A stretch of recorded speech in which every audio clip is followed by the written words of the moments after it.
On children as a whole. That's just one of the goals progressive schools strive for. Progressive education philosophy was established in America in the mid-1920s. While you can find progressive classes in schools, there's only one all-progressive school in Madison, Wingra School. And that's where we find this month's Top-Notch Teacher.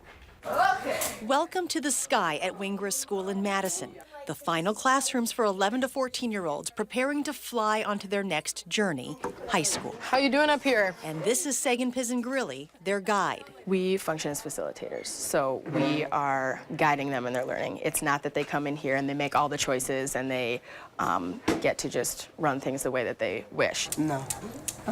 Wingra is Madison's only progressive school, meaning forget all you know about typical classrooms in education, as educators like Sagan focus on students as a whole, not just on testing and the basics. The main part of our job is to create experiences for them where they can feel engaged and have freedom within their learning and take ownership of their learning. A Madison native, Sagan believes her role as teacher is to do more than just teach textbooks and learn how to take tests. How can we educate students so that we are attending to who they are as a person, recognizing who they are, recognizing where they can go. The multi-age classrooms at Wingra allow Sagan the opportunity to take long views on subjects and show the students all that they are learning is completely integrated. Math isn't just math and science isn't just science. Everything is all together. You can see the difference in the classrooms. These are the students' desks that aren't really used since students spend most of their time in groups learning together. Teaching students to be able to function in a democracy and be active agents in their communities,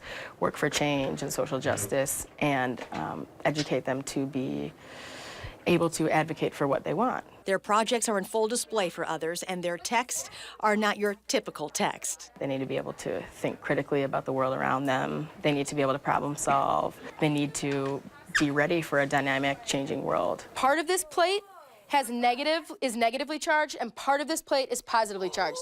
So they start with an imbalance of energy. I know that so many 11 to 14-year-olds are going through a lot of changes. Like the science project right now, where energy is changing.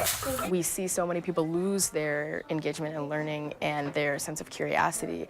And I think that what drives me is knowing that I can be a part of keeping that alive, helping keep them creative and engaged and interested, and giving them a positive role model and a relationship where they can be who they are and be validated for that and accepted for who they are. Congratulations, Sagan. If you would like to nominate a top-notch teacher, visit the education tab on our website, channel3000.com, or on the Channel 3000 app. I have to say, the first time I met her, I thought she was a student because she was just so young and energetic. I was like, oh, she's one of the students. I was like, oh no, you're the teacher. And you know. So you get a lot of these applications. I mean, what stood out with the one that came in from the parent about her?